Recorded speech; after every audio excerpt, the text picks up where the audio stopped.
So, you've decided to write a newsletter. Maybe you even know what you want to write about, but when it comes to actually putting the words on the page, it's easy to overthink it. Luckily, there are only 3 elements of a newsletter that actually matter. Everything else is window dressing. So I'll walk you through it and then show you at the end how it all fits together with an example. So, the 3 elements of a newsletter that matter are 1, a subject line that makes people open it, 2, content that teaches or entertains, and 3, something for your reader to do next. Let's look at each one. First, the subject line. If your subject line doesn't make people open your email, then nobody's reading it. And no matter how good it is, you've wasted your time. So what's going to get people to open your email? It should be a promise of something your audience wants to know. So the question to ask yourself, what does my audience want to know?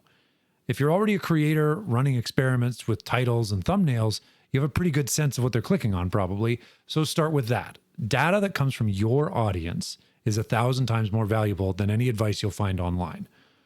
But since you're here, I'll give you some advice anyway. Consider these theories to test, not hard truths that will work every time. 1, questions tend to do better than answers. One client I work with, all of our most open subject lines are basically FAQs he gets from his customers. 2, be surprising or weird. 3, don't write clickbait titles. That is, make it clear what you're talking about instead of just trying to hook people with a bunch of question marks.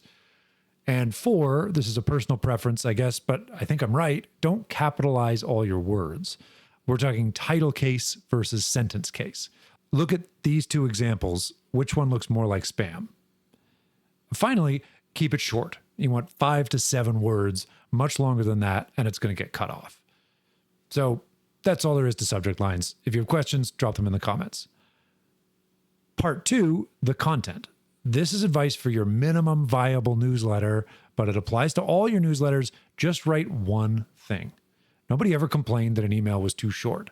It's always better to leave them wanting more and looking forward to your next email than for them to give up halfway through.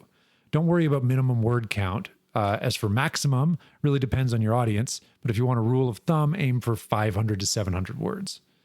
Now, I'm generally making these videos for people that are already creators, so you have ideas and content already. Say you're making a newsletter out of one of your videos.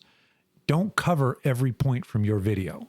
Be ruthless, narrow it down, kill your darlings. You want to pick the single thing that is most useful or entertaining. This video, for example, is about subject lines, body content, and calls to action. But if I was turning this into a newsletter, I'd probably just pick one of those things. Here's why you need to focus. Every time you change the subject, you're going to lose some people. People have short attention spans. If you're shifting gears in the middle of your newsletter, that's creating an extra cognitive load for your reader, and some of them are just going to move on. So if your newsletter is razor focused, they're getting through to the end, and you get to finish your thought, which is where you have the third and final piece of your minimum viable newsletter, the call to action. Okay, call to action. You want a call to action in every email, a CTA.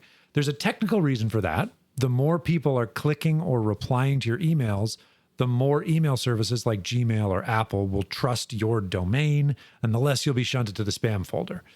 But the main reason is if you've got their attention, why waste it? If you're a YouTuber, you probably serve up another video at the end of your current one. And even if you don't, YouTube does automatically because it knows better than to waste someone's attention. So what are you calling them to do? If you've got a book or a service or a whatever to sell, you're going to point them to that. If you don't have anything to sell, maybe you're pointing them to a free download. If you don't have anything to download, maybe you're pointing them to your social media accounts. Just point them to something. And the better the thing you're pointing them to, the more likely they are to click something next time. The CTA shouldn't be a gigantic ad. You want it to be pretty small overall. I'd suggest putting it in 2 specific places. One, right after your intro sentence. Put it in brackets or a box or something to show this is separate from the main writing, and keep it as short as possible, like 2 sentences or less. Literally something like, hate writing newsletters, let me help. The second place to put it, in a PS section after your sign off. The PS section is prime real estate in a newsletter. A ton of people just skip right down to it. It's actually way better than before your sign off. So that's it, your minimum viable email. Let's recap and put it in a basic structure. So first, our subject, something our audience wants to know. Let's do a question, make it a little weird. I'll play on the case thing, add a curiosity hook. Let's do, don't write subject lines like this. There, kind of weird, kind of silly, don't overthink it. Then we're going to do an intro, super short, friendly, to the point. How about this? Under that, we're going to put a super short CTA. Do you hate writing newsletters? Let me help. And that's obviously a link, right? We'll put it in brackets or maybe italics so you can see it's just an aside. Then we've got the body of the email. I'm narrowing my focus down to the 4 points I gave you about subject lines. I set up an arbitrary structure in that intro, so I'll mirror that to make sure I'm following through on the promise I've made to the reader. So here we go. I'll put a link to this if you want to read it.